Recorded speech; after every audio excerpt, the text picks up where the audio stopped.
ನಗರ ಸ್ಥಳೀಯ ಸಂಸ್ಥೆಗಳಲ್ಲಿ ಸಮುದಾಯ ಸಂಪನ್ಮೂಲ ವ್ಯಕ್ತಿಯಾಗಿ ನಾವು ಕೆಲಸ ಮಾಡ್ತಿದ್ವು. 4-5 ವರ್ಷದಿಂದ ಕೆಲಸ ಮಾಡ್ತಾಯಿದ್ದೀವಿ.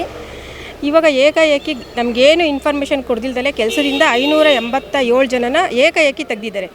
ನಮಗೇನು ಒಂದು ನೋಟಿಸ್ ಕೊಟ್ಟಿಲ್ಲ, ಏನೂ ಇಲ್ಲ. ನಾವು ಇಷ್ಟು ದಿನ ಕೆಲಸ ಮಾಡ್ಕೊಂಬರ್ತಿದ್ವು. ಒಟ್ಟು 587 ಜನ ಹೆಣ್ಮಕ್ಳು ಇದರಲ್ಲಿ ಕೆಲಸ ಮಾಡ್ಕೊಂಬರ್ತಿದ್ವು. ನಮಗೆ 10,000 ರೂಪಾಯಿ ಸ್ಯಾಲ್ರಿ, 8,000 ರೂಪಾಯಿ ಗೌರವಧನ, 2,000 ರೂಪಾಯಿ ಇದು ವೆಹಿಕಲ್ಸ್ ಅರೇಂಜ್ಮೆಂಟಾಗಿ 10,000 ರೂಪಾಯಿ ಅಷ್ಟೇ ನಮಗೆ ಸ್ಯಾಲ್ರಿಯಾಗಿ ನಿಗದಿಪಡಿಸಿ ನಾವು ಗೌರವಧನ ಆಧಾರದ ಮೇಲೆ 5 ವರ್ಷದಿಂದ ಕೆಲಸ ಮುಗಿಸ್ಕೊಂಡ್ಬಂದಿದ್ದೀವಿ. 5 ವರ್ಷದಿಂದನೂ ಕೆಲಸ ಮಾಡ್ಕೊಂಬಂದಿದ್ದೀವಿ. ಇದಕ್ಕಿದಂಗೆ ಏಕಾಏಕಿ ತೆಗ್ದಿದ್ದಾರೆ ಸರ್. ಕೆಲಸದಿಂದ ಏಕಾಏಕಿ ತೆಗ್ದಿದ್ದಾರೆ. ಏಕಾಏಕಿ ಎಷ್ಟು ಜನ ಕರ್ನಾಟಕ ರಾಜ್ಯದ ಇಡೀ ಹೌದು ಸರ್. ಇಲ್ಲ, ಬೆಂಗಳೂರಲ್ಲಿ ಅಷ್ಟೇ ಅಲ್ಲ, ಇಡೀ ಕರ್ನಾಟಕ ರಾಜ್ಯಾದ್ಯಂತ ಎಲ್ಲ ನಮ್ಮಂಥ ಹೆಣ್ಮಕ್ಳಿಗೆ ಅನ್ಯಾಯ ಆಗಿದೆ. ಎಷ್ಟು ಜನ 587 ಜನ ತೆಗ್ದಿದ್ದಾರೆ. ಅದೇ ಕೌಶಲ್ಯಾಭಿವೃದ್ಧಿ ಇಲಾಖೆ ಅಲ್ಲಿ ಈಗ 587 ಜನ ಏಕೈಕಿ ಯಾವುದೇ ಒಂದು ನೋಟಿಸ್ ಇಶ್ಯೂ ಮಾಡೋದನ್ನು ಸಹ ಕೆಲಸದಿಂದ ವಜಾ ಮಾಡಿದ್ದಾರೆ ಅಂತ ಹೇಳ್ತಾ ಇದ್ದಾರೆ. ಸೊ ಸರ್ಕಾರಕ್ಕೆ ನೀವು ಯಾವುದಾದ್ರೂ ಮನವಿಯನ್ನು ಸಲ್ಲಿಸಿದ್ರೆ?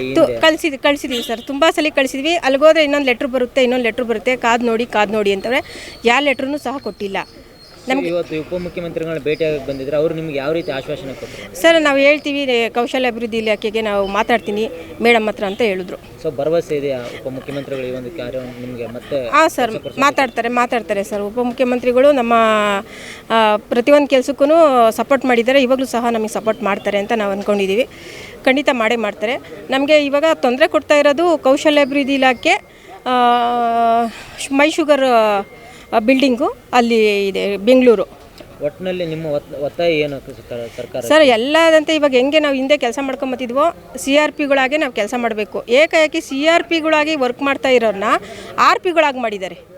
ನಾವು RPಗಳಾಗಿ ಫಸ್ಟು ಸ್ಯಾಲ್ರಿ ಅಂತ 10,000 ಕೊಡ್ತಾಯಿದ್ರು. ಇವಾಗ ನಮಗೆ ಸಂಭಾವನೆ ಅಂತ ಕೊಡ್ತಾರಂತೆ. ಒಂದು ಅಪ್ಲಿಕೇಶನ್ಗೆ 100 ರೂಪಾಯಿ ಕೊಡ್ತಾರಂತೆ. ಒಂದು ಅಪ್ಲಿಕೇಶನ್ ಆನ್ಲೈನ್ ಮಾಡಿದ್ರೆ 100 ರೂಪಾಯಿ ಕೊಡ್ತಾರಂತೆ. ಆ ಕೆಲಸ ನಮಗೆ ಬೇಡ.